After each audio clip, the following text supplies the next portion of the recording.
পণ্যটিকে 2025 সালের বর্ষপণ্য হিসেবে ঘোষণা করা হয়েছে। আসবাবপত্র। শক্তিশালী পাসপোর্ট সূচক 2025 অনুযায়ী বিশ্বে বাংলাদেশের অবস্থান কততম? 93তম। কোন দেশে সম্প্রতি বিশ্ব অর্থনৈতিক ফোরামের বার্ষিক সম্মেলন অনুষ্ঠিত হয়েছে? সুইজারল্যান্ড।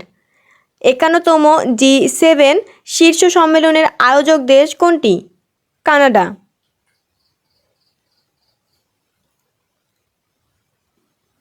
মাথাপিছু আয়ের দিক দিয়ে বর্তমানে কোন দেশটি বিশ্বের শীর্ষে রয়েছে? লুক্সেমবার্গ।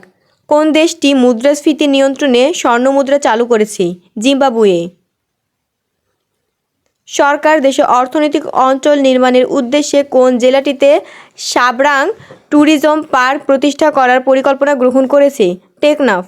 গ্রিনল্যান্ড কোন দুইটি দেশের মাঝখানে অবস্থিত? ডেনমার্ক এবং রাশিয়া।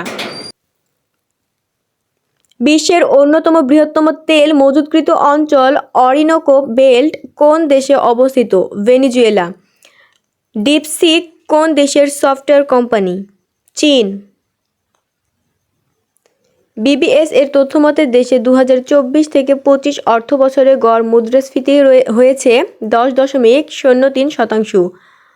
অধস্তন আদালতের বিচারকদের নিয়ন্ত্রণ সংক্রান্ত ক্ষমতা সংবিধানের কত নং অনুচ্ছেদে রয়েছে? 116 নং অনুচ্ছেদে।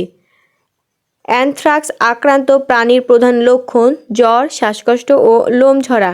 সম্প্রতি প্রথমবারের মতো বাংলাদেশ ও সৌদি আরবের মধ্যে সাধারণ কর্মী নিয়োগ চুক্তি স্বাক্ষরিত হয় কবে? 6 অক্টোবর 2025। বাংলাদেশে ইসলামী ব্যাংকিংয়ের যাত্রা শুরু হয় 1983 সালে। কোন আন্তর্জাতিক সংস্থার লিখিত সংবিধান নেই? কমনওয়েলথ। বিশ্বের সর্বপ্রথম কোন দেশে জাতীয় পতাকার প্রচলন শুরু হয়? ডেনমার্ক। 2000 সালে বিশ্বব্যাংক সুশাসনের কতটি স্তম্ভ ঘোষণা করে? 4টি। দায়িত্বশীলতা, সচ্ছলতা, আইনি কঠোরতা, অংশগ্রহণ। চিকিৎসা বিজ্ঞান ও শরীরতত্ত্বে 2025 সালে নোবেল পেয়েছেন কতজন? 3 জন।